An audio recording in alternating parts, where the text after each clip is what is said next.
বেশ কিছুদিন একটানা ভারী বর্ষার ফলে ডাঙর বিল জলে পরিপূর্ণ হয়ে উঠেছে। এত বড় বিল আশেপাশের গ্রামে আর কোথাও নেই। আর এই বিলের জল খুব একটা শুকায় না। এখন শ্রাবণ মাসের আধাআধি সময়, তাই বর্ষার জলে ডাঙর বিলের বুক ভরে উঠেছে। গায়ের জেলেরা সারা বছর এই বিলে মাছ ধরেই তাদের জীবিকা নির্বাহ করে। এই ডাঙর বিলে এত পরিমাণ মাছ আছে যে বর্ষার সিজনে জেলেদের অবসরের সময় থাকে না। তাছাড়া জেলেরা ছাড়া অন্য কেউ এই বিলে মাছ ধরতে আসার সাহস পায় না। তার কারণ এই ডাঙর বিল বেশ কিছুটা অংশ জুড়ে আছে একটি পরিত্যক্ত শ্মশানে। দূর থেকে দেখলে মনে হয় সমুদ্রের মাঝে একটি দ্বীপ মুখ বাড়িয়ে আছে। শোনা যায় এই শ্মশানে আগে মরা পোড়ানো হতো। বছর 30 হলো মাঠের শ্মশানে আর কেউ মরা নিয়ে যায় না। কিন্তু মানুষের মুখে এই শ্মশানমুখী ডাঙর বিলকে নিয়ে বহু গুজব শোনা যায়। সবার মুখে এক কথা, এই ডাঙর বিল নাকি ভূতের বিল। রাতেবেলা নাকি এই বিলে একদল ছায়ামূর্তিকে ঘুরে বেড়াতে দেখা যায়।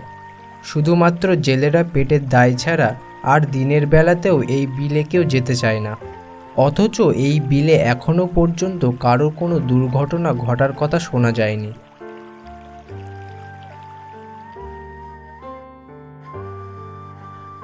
কই গো গিন্নি, শুনছো? একটু এদিকে এসো তো। ঘর থেকে নরেন তালুকদারের স্ত্রী সুনন্দা বেরিয়ে এলো। কি হয়েছে বলো? বিমল চিঠিতে সোমবারে ওর বন্ধুকে নিয়ে বাড়ি ফেরার কথা জানিয়েছিল। সেটা কি তোমার মনে আছে? আজ সেই সোমবার। জানতাম তুমি ভুলে যাবে। ভুলবো কেন? আমার সব মনে আছে। এবার আমাকে কি করতে হবে সেটা বলো। বেশি কিছু করতে হবে না। বিমল তার কলেজের বন্ধুকে নিয়ে এই প্রথমবার আমাদের বাড়িতে আসছে। একটু সর্ষে ইলিশ আর কচি পাঁঠার মাংস রান্না করে দেবে। ছেলের বন্ধু বলে কথা। আচ্ছা, তাহলে তুমি আর দেরি করো না, এখনই বাজারে যাও। আর তাড়াতাড়ি ফিরবে কিন্তু। আমি ততক্ষণে ঘরের পুজোটা সেরে নিই।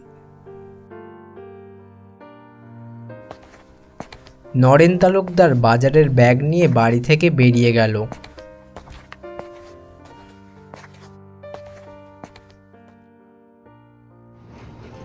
বিমল আর নিলয় দুজনেই কলকাতা কলেজের সায়েন্সের ছাত্র।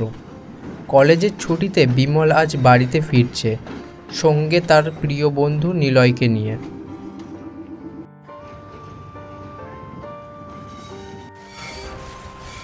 তারা যখন একসঙ্গে ট্রেন থেকে তালডাঙ্গা স্টেশনে নামলো তখন বিকাল হয়ে গেছে।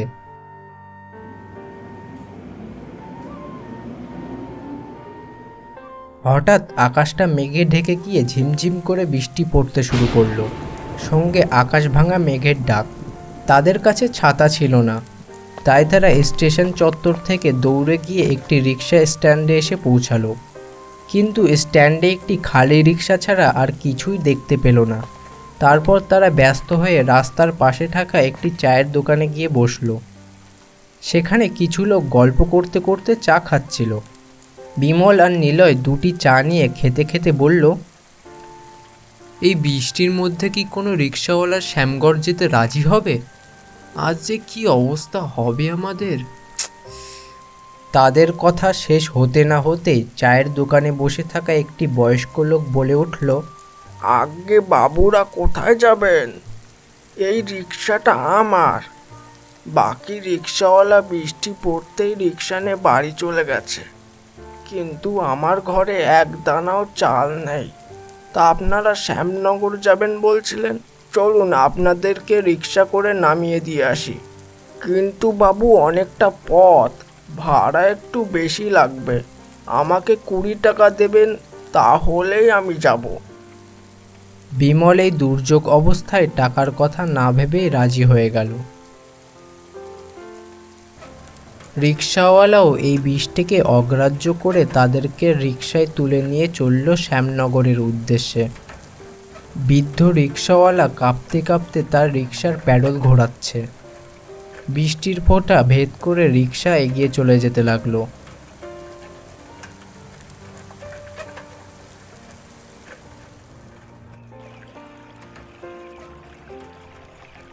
যখন তারা শ্যামগড় এসে পৌঁছালো তখন সন্ধ্যা নেমে এসেছে। আর বৃষ্টিটাও একটু কমে গেছে। বিমল আর নিলয় রিক্সা থেকে নেমে রিক্সাওয়ালাকে তার ভাড়া মিটিয়ে দিল। রিক্সাওয়ালাও ভাড়া নিয়ে চলে গেল। তারপর তারা অন্ধকারের মধ্য দিয়ে মাঠের রাস্তা ধরে ছপ ছপ আওয়াজ করতে করতে এগিয়ে চলল গ্রামের ভিতরের দিকে। রাস্তার পাশে ছোট ছোট জলাতে জল জমে গেছে, সেখান থেকে ভেসে আসছে ব্যাঙের ডাক। নিলয় বলল, কি যে ভালো লাগছে রে ভাই, আমি তোকে বলে বোঝাতে পারবো না। আমাদের কলকাতাতে এমন ব্যাঙের ডাক মেঠো পথ তুই কোথাও খুঁজে পাবি না। যে মেঠো রাস্তা দিয়ে তারা গ্রামের দিকে যাচ্ছিল সেখান থেকে ডাঙর বিল দেখতে পাওয়া যায়। তখন ডাঙর বিলের বুকে সবেমাত্র জেলেরা নৌকা নিয়ে আলো জেলে মাছ ধরার প্রস্তুতি নিচ্ছে। বিমল, দূরে ওগুলো জোনাকির মতো কিসের আলো জ্বলছে রে ভাই? চুপ কর নিলয়, আর ওদিকে বারবার তাকাস না। তাড়াতাড়ি পা চালা, নইলে বাবা বাড়িতে খুব চিন্তা করবে। এমনিতেই বৃষ্টির জন্য খুব দেরি হয়ে গেছে। কিন্তু ওদিকে তাকাবো না কেন, সেটা তো বল আমাকে। যা শুনবার বাড়িতে গিয়ে শুনবি। এই রাতে আর বেশি কথা বলিস না ভাই। বিমল আর নিলয় পাশাপাশি হাঁটতে লাগলো।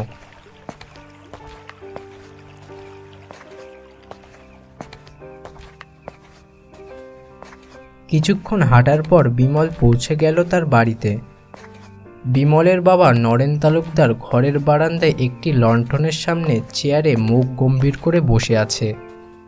বিমল আর নিলয়কে দেখতে পেয়ে তাড়াতাড়ি বারান্দা থেকে বাইরে বেরিয়ে এলো। এত দেরি করলি কেন বিমল? রাস্তায় কোনো অসুবিধা হয়নি তো? না না বাবা, আমাদের আসতে কোনো অসুবিধা হয়নি, শুধুমাত্র বৃষ্টির জন্য দেরি হয়ে গেছে। আর এটা আমার বন্ধু নিলয়, তোমাকে যার কথা চিঠিতে লিখেছিলাম। গ্রামের পরিবেশ ওর খুব ভালো লাগে, তাই ওকে নিয়ে এলাম। বেশ বেশ। তা বাবা নিলয়, কেমন আছো? বাড়ির সকলে ভালো আছে তো? হ্যাঁ কাকু, আমি ভালো আছি, আর বাড়ির সবাইও খুব ভালো আছে। এবার তোমরা ঘরে গিয়ে ভেজা জামা কাপড় বদলে নাও। রাতের খাওয়ার পরে বাকি কথা হবে। ওদের কথাবার্তা শেষ হতে না হতেই বিমলের মা ঘর থেকে বেরিয়ে এলো। তারপর বিমল আর নিলয়ের দিকে তাকিয়ে বলল, বিমল, এই প্রথমবার ছেলেটা আমাদের বাড়িতে এলো, একটু সকাল করে আসতে পারলি না বাবা? একেবারে রাতের বেলা এসে হাজির হয়েছিস। আমি সেই কখন থেকে রান্না করে পথের দিকে চেয়ে বসে আছি। তাতে কি হয়েছে কাকিমা? আমি তো এখানে বিমলের সাথে কিছুদিন থাকার জন্যই এসেছি। গ্রামে থাকতে আমার খুব ভালো লাগে। তা বেশ তো বাবা, এ তো ভালো কথা। এবার ঘরে গিয়ে একটু বিশ্রাম করো, আমি তোমাদের জন্য খাবার নিয়ে আসছি। কিছুক্ষণ পর সকলে একসঙ্গে খেতে বসলো।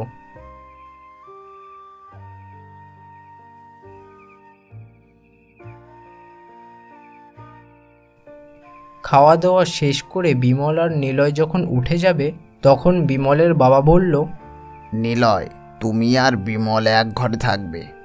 নতুন জায়গা, নতুন পরিবেশ, আলাদা ঘরে থাকলে তোমার ঘুম নাও আসতে পারে। হ্যাঁ কাকু, আমিও সেটাই ভাবছিলাম। এবার আপনারা গিয়ে ঘুমিয়ে পড়ুন, আমি আর বিমল একটু গল্প করে তারপর ঘুমাবো। ঠিক আছে, তোমরা দুটিতে যা খুশি করো। আমরা ঘরে গিয়ে শুয়ে পড়লাম। আর কোনো কথা না বাড়িয়ে যে যার নিজের ঘরে চলে গেল।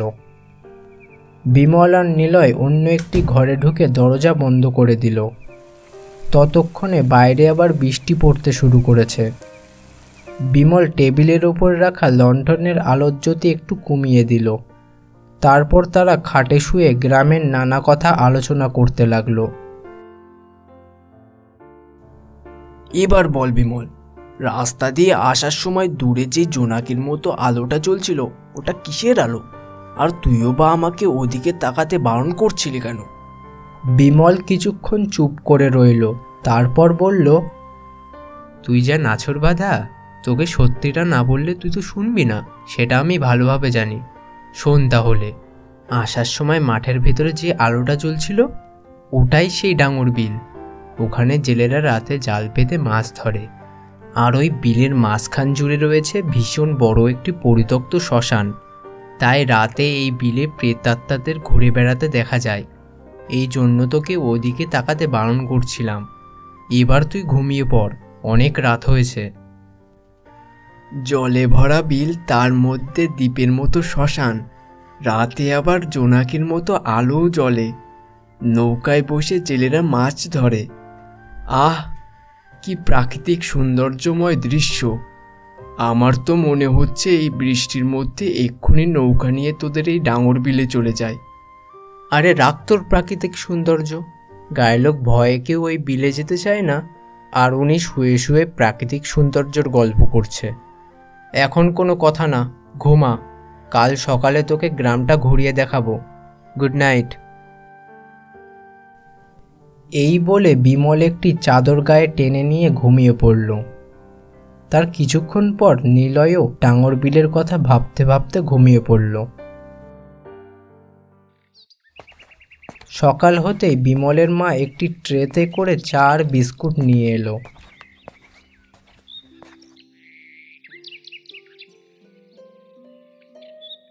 বিমল, এই চা রেখে গেলাম, তাড়াতাড়ি খেয়ে নিস বাবা, না হলে আবার ঠান্ডা হয়ে যাবে। আমি আবার পুজো সেরে সকালে রান্না বসাবো। মা, বাবাকে দেখছি না তো। বাবা কোথাও গেছে নাকি? তোর বাবার বন্ধু কোমলবাবুর শরীরটা খুব খারাপ। গত 1 মাস ধরে বিছানায় পড়ে আছে, আর বোধহয় বাঁচবে না। তাই তোর বাবা কলকাতায় সেই বন্ধুকে দেখতে গেছে, আজ আর বাড়িতে ফিরবে না। সকালের আকাশটা বেশ ঝরঝরে। রাতে যে বৃষ্টি হয়েছিল, দিনের আলো ফোটা মাত্রই তার আর কোনো বিন্দুমাত্র চিহ্ন নেই। তাই বিমল আর নিলয় চা খেয়ে বেরিয়ে পড়েছে গ্রামটা একটু ঘুরে দেখার জন্য। শ্যামগড় গ্রামটি খুব বেশি বড় নয়, পুরো গ্রামটা মিলিয়ে 150-200 লোকের বাস। বিমলের বাড়ি থেকে কিছু দূর গেলেই পরে জেলেপাড়া। তারা হাঁটতে হাঁটতে সেখানে এসে পৌঁছালো। প্রত্যেকটি বাড়ির সামনে পড়ে আছে মাছ ধরার বিভিন্ন সরঞ্জাম। তার মধ্যে জাল, কোচ আর বড়শি তো আছেই। বিমল একটি বাড়ির ভিতরে ঢুকে ডাকতে লাগলো, বিনোদ খুড়ো, ও বিনোদ খুড়ো, বাড়িতে আছো নাকি? দরজা খুলে ঘর থেকে একটি কালো লম্বা লোক বেরিয়ে এলো। আরে বিমল যে, কখন বাড়ি এলে? এসো এসো, বসো। তারা 3 জন বাইরে একটি মাদুর পেতে বসলো। তারপর বলো, কি হয়েছে?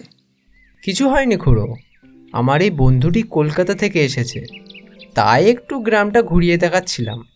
গ্রামের পরিবেশ ওর খুব ভালো লাগে। তা ভালো, কিন্তু শুধু গ্রাম কেন, নৌকা করে ডাঙর বিলটাও ঘুরিয়ে নিয়ে এসো। তোমার বন্ধুটির খুব ভালো লাগবে। আমি তোমার খুড়িমাকে নিয়ে আজ একটু ভিন গায়ে ঘুরতে যাচ্ছি। 2 দিন পর বাড়ি ফিরব। আমার নৌকাটা বিলের ঘাটেই বাঁধা আছে। যদি তোমরা নৌকা করে ঘুরতে যেতে চাও, যেতে পারো, আমার কোনো আপত্তি নেই। মাছ ধরতে ধরতে অনেক দিন কোথাও যাওয়া হয় না, এতদিন পর আজ একটু সময় পেয়েছি। না খুড়ো, ওই বিলে নৌকা নিয়ে যাব না, বাবা জানতে পারলে একেবারে মেরে ফেলবে। থাক তাহলে, তোমাদের আর নৌকা চেপে কাজ নেই। তোমার বন্ধু এসেছে তাই বলছিলাম আর কি।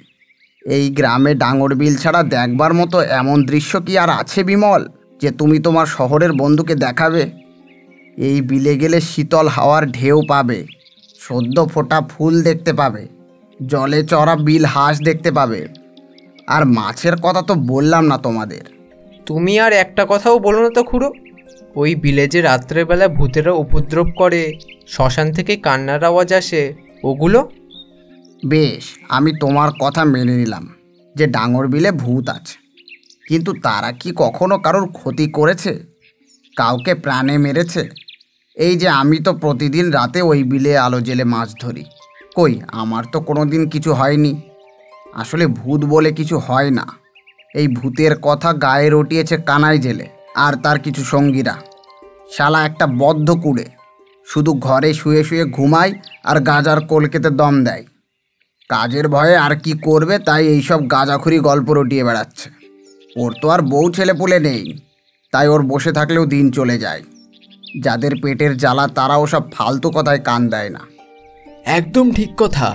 আমিও ভূতে প্রেতে বিশ্বাস করি না খুড়ো। বিমল, তুই যে সায়েন্সের ছাত্র হয়ে এমন ভিতুর পরিচয় দিবি আমি কোনোদিনও ভাবতে পারিনি। তোর সায়েন্স নিয়ে পড়াশুনো করার কোনো যোগ্যতাই নেই, বুঝলি? আমি তোর গ্রামে এসেছি সব কিছু ভালো করে ঘুরে দেখবার জন্য, আর তুই কিনা এত সুন্দর বিলটাকে শুধুমাত্র একটা গুজবের জন্য আমাকে দেখাতে পারছিস না। কি আমি ভীতু? ঠিক আছে, আজকেই ডাঙর বিলে নৌকা চেপে ঘুরতে যাব, কিন্তু দিনের বেলা গেলে মা বাবাকে সব কিছু বলে দেবে। তাই আমরা খাওয়া দাওয়ার পরে রাত্রেবেলা দুজনা চুপি চুপি বের হব, তাহলে গায়ের লোকেরাও কেউ জানতে পারবে না। আর আমাদের বাড়িতে একটি হ্যাচাক আছে, সেটাতে দিনের বেলা কেরোসিন তেল ভরে রাখবো। পরে কিছু হলে আমাকে কিন্তু দোষ দিতে পারবি না তুই। আচ্ছা, কথা দিলাম আমি তোকে দোষ দেব না। এবার বাড়ি ফিরে চল বিমল, নইলে মাসিমা চিন্তা করবে। এই বলে তারা দুজনাই এখান থেকে বেরিয়ে বাড়ির দিকে চলল।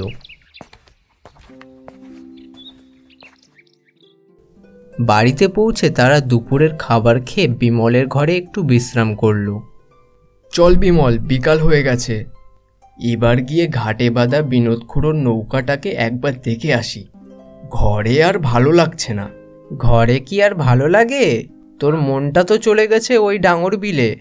তুই তো আমার অতিথি, তোর কথা তো আমাকে শুনতেই হবে ভাই। চল এবার যাওয়া যাক। এরপর তারা গ্রামের রাস্তা ধরে হাঁটতে হাঁটতে গিয়ে পৌঁছালো সেই ডাঙর বিলের নৌকার ঘাটের কাছে। তারা ঘাটের কাছে গিয়ে দেখল যে বিনোদ জেলের নৌকাটা ঘাটের পাশে একটি বাঁশের সাথে বাঁধা আছে। বিমল নিলয়ের মুখের দিকে তাকিয়ে বলল, অবশেষে আজ তাহলে তোর ডাঙর বিলে ঘুরতে যাওয়ার ইচ্ছাটা পূর্ণ হচ্ছে। বিমল, তোর হিংসা হচ্ছে না ভয় করছে?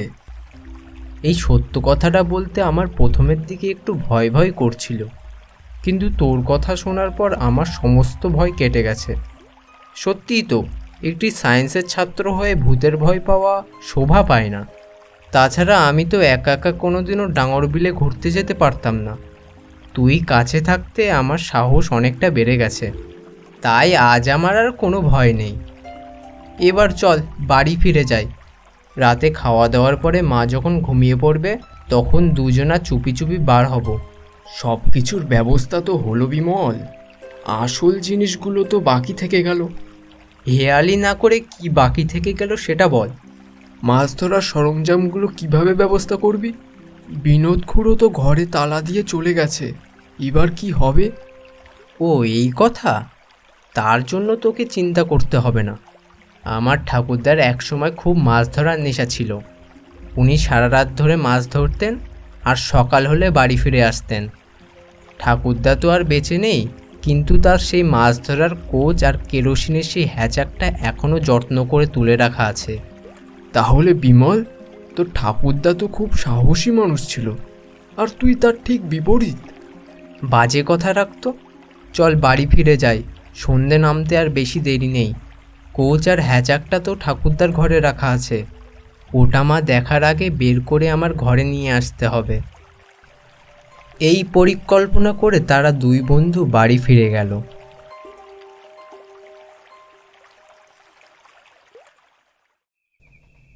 বেলা যখন গড়িয়ে সন্ধ্যা নেমে এসেছে, বিমলের মা সুনন্দা যখন পুজোর ঘরে পুজো করার জন্য ঢুকলো, ঠিক সেই সময় বিমল আর নিলয় চুপি চুপি ঠাকুরদার ঘরে ঢুকে গেল। ঘরটা বেশ পুরনো। তারা দেখতে পারল যে দেওয়ালের গায়ে পুরনো হ্যাচাক ঝুলে আছে, আর পাশেই এক কোণে রাখা আছে ঠাকুরদার মাছ ধরার সেই কোচ। তারা চুপি চুপি কোচ আর হ্যাচাক বের করে নিয়ে আসলো, আর সেগুলি বিমল তার খাটের নিচে লুকিয়ে রাখল। তারপর রাতে খাওয়া দাওয়ার পরে বিমলের মা ঘুমিয়ে পড়লেই বাড়ি থেকে চুপি চুপি কোচ আর হ্যাচাক নিয়ে বেরিয়ে পড়ল তারা। তারা যখন মেঠো রাস্তা ধরে নৌকার ঘাটের কাছে এসে পৌঁছালো, তখন দূর থেকে শেয়ালের ডাক ভেসে আসছে। নিলয়, তুই নৌকাটার দড়ি খুলে দে, ততক্ষণে আমি হ্যাচাকটা জ্বালিয়ে দিচ্ছি। হ্যাচাক জ্বালিয়ে নিয়ে তারা নৌকায় গিয়ে উঠল। তারপর বিমল নৌকা চালাতে লাগলো।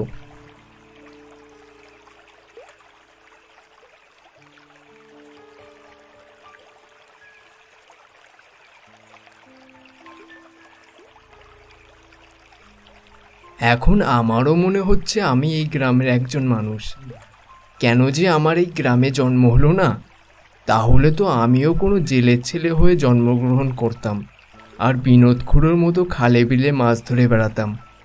হ্যাঁ, এবার তুই জেলের ছেলে হবি। এবার মুখটা বন্ধ কর, তোর বকবকানি আর ভালো লাগছে না। মাছ ধরতে এলে এত কথা বললে চলে না। ঠিক আছে, আমি এই চুপ করলাম, আর একটা কথাও বলবো না।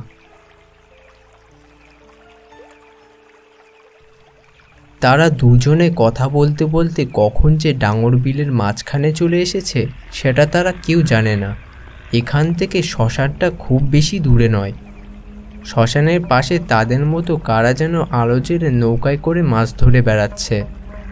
এদিকে নিলয় হ্যাচাক ধরে বসে আছে, আর বিমল নৌকার গতি কমিয়ে কোষ দিয়ে বড় বড় মাছ ধরে নৌকার ভেতরে রাখছে। হঠাৎ বিমল শ্মশানের দিকে তাকিয়ে বলে উঠল, নিলয়, ওই দেখ, শ্মশানের কাছে কারা যেন নৌকায় আলো জেলে মাছ ধরে বেড়াচ্ছে। তাই তো রে বিমল, কিন্তু ওরা কারা? চল চল, ওদের কাছে যাই। ওরা হয়তো আমাদের থেকে বেশি মাছ পাচ্ছে। আমার বেশি মাছের দরকার নেই, আমি ওই শ্মশানের কাছে যাব না। একেতে বাড়িতে কিছু না বলে এসেছি, তারপর বেশি দেরি করলে বাড়িতে মা চিন্তা করবে রে। এই যে বিলে আসার আগে অনেক বড় বড় কথা বলছিলি যে, আমার ভয় নেই, ভয় কেটে গেছে, তোর সঙ্গে থাকলে ভয় কিসের? আর এখন শ্মশান দেখেই ভয়ে মরছিস? তুই যদি নৌকাটা শ্মশানের দিকে না নিয়ে যাস, তাহলে কিন্তু আমি নৌকা থেকে এই বিলের জলে লাফিয়ে পড়বো বলছি। এমনটা করিস না ভাই, এই শ্মশানটা ভালো নয়। এইদিকে কেউ ভুলেও মাছ ধরতে আসে না। তুই নৌকা ঘোরাবি না আমি জলে লাফ দেব? বিমল আর কোনো উপায় খুঁজে না পেয়ে নৌকাটি শ্মশানের দিকে ঘুরিয়ে নিল। তখনও শ্মশানের কাছে সেই নৌকাটি আগের মতোই স্থির আছে। তারা ধীরে ধীরে শ্মশানের কাছে যেতেই দেখল সেই নৌকাটির আলো হঠাৎ করে নিভে গেল। মুহূর্তের মধ্যে নৌকাটি যেন কোথায় মিলিয়ে গেল। বিমল কাঁপা কাঁপা গলায় বলল, আমি বলেছিলাম না নিলয়, এগুলো আমাদের চোখের ভুল। নিলয়, আমার কিন্তু খুব ভয় করছে ভাই। কিন্তু বিমল, নৌকাটা গেল কোথায় বলতো? এত বড় নৌকা তো আর হাওয়ায় মিলে যেতে পারে না, বল। ততক্ষণে তাদের নৌকা একদম শ্মশানের কাছে এসে পড়েছে। হঠাৎ করে তারা শ্মশানের মধ্যে থেকে একজোড়া জ্বলন্ত চোখ দেখতে পেল। চোখ দুটো ধীরে ধীরে তাদের কাছে এগিয়ে আসতে লাগলো। তার সঙ্গে শুরু হলো একটি অদ্ভুত পৈশাচিক আওয়াজ। বিমল আর নিলয় তখন ভয়ে কাঁপতে কাঁপতে চিৎকার করতে লাগলো। তারপর তারা দেখতে পারল সেই জ্বলন্ত চোখ নিয়ে একটি পৈশাচিক মূর্তি শ্মশানের মধ্যে থেকে বেরিয়ে জলের উপর দিয়ে হাঁটতে হাঁটতে তাদের সামনে এসে দাঁড়িয়েছে। পাহাড়ের মতো মূর্তিটির আবুলুসের মতো কদাকার চেহারা। প্রতিশোধের আগুন যেন তার বড় বড় দুই চোখ দিয়ে খসে খসে পড়ছে। পৈশাচিক মূর্তিটি তার লম্বা দুটি হাত দিয়ে নৌকা থেকে নিলয়কে তুলে নিয়ে তার মুখের সামনে তুলে ধরল। তারপর বলল, তুই ভূতে বিশ্বাস করিস না? আমি সে অনন্ত জেলে। এই শ্মশানের শেষবারের জন্য আমাকে পোড়াতে এসে ফেলে রেখে সকলে পালিয়ে গিয়েছিল। আমি জেলে বলে গায়ের লোকেরা আমাকে ইচ্ছা করে দাহ করেনি। আমার কেউ ছিল না বলে তাই আমার শেষ কাজটুকু সম্পূর্ণ হয়নি। শিয়াল কুকুরে ছিঁড়ে ছিঁড়ে খেয়েছিল আমার দেহটাকে। সেই থেকে আমি এই শ্মশানে অপেক্ষা করছি যে গায়ের লোক কখন আসবে আর আমি আমার প্রতিশোধের জ্বালাটা মেটাবো। এই বিলে শুধু জেলেরা মাছ ধরতে পারবে, কারণ ওরা আমার জাত ভাই। আমি ওদেরকে কিচ্ছু বলবো না। এই বলে সে নিলয়ের দেহ থেকে মুন্ডুটা এক টানে ছিঁড়ে ফেলল। তারপর তার দেহ থেকে সমস্ত রক্ত শুষে নিয়ে ডাঙর বিলের জলে ছুঁড়ে দিল। তারপর ধীরে ধীরে তার দু চোখের জ্বলন্ত আগুন শান্ত হয়ে গেল। বিমলের দিকে তাকিয়ে মূর্তিটি কর্কশ গলায় বলল, তোকে ছেড়ে দিলাম এই জন্য যাতে তুই গায়ের লোকেদেরকে সবকিছু বলতে পারিস। এবার আমি চলি। আহ, কি শান্তি, কি শান্তি। এই বলে পৈশাচিক মূর্তিটি অদৃশ্য হয়ে গেল, আর তার সঙ্গে সঙ্গে বিমলও জ্ঞান হারিয়ে নৌকায় পড়ে গেল। সকালবেলা গায়ের লোক খোঁজাখুঁজি করতে করতে বিমলকে খুঁজে পেল বিলের পাড়ে। তখনও বিমলের জ্ঞান ফেরেনি। তার চোখে জলের ছিটে দিতেই জ্ঞান ফিরে এলো। তখন সে গায়ের লোকেদেরকে কাল রাতে সেই পৈশাচিক মূর্তিটির সব কথাই বলল। তার বন্ধুর করুণা যন্ত্রণাদায়ক মৃত্যুর কথাও বলল। বিমলের মা সুনন্দা কাঁদতে কাঁদতে বিমলকে জড়িয়ে ধরে বলল, তোরা কেন গেলি বাবা ওই বিলে? তোরা যদি না যেতিস আজ তাহলে তোর বন্ধুকে এভাবে মরতে হতো না। বিমল আর কিছু বলতে পারল না।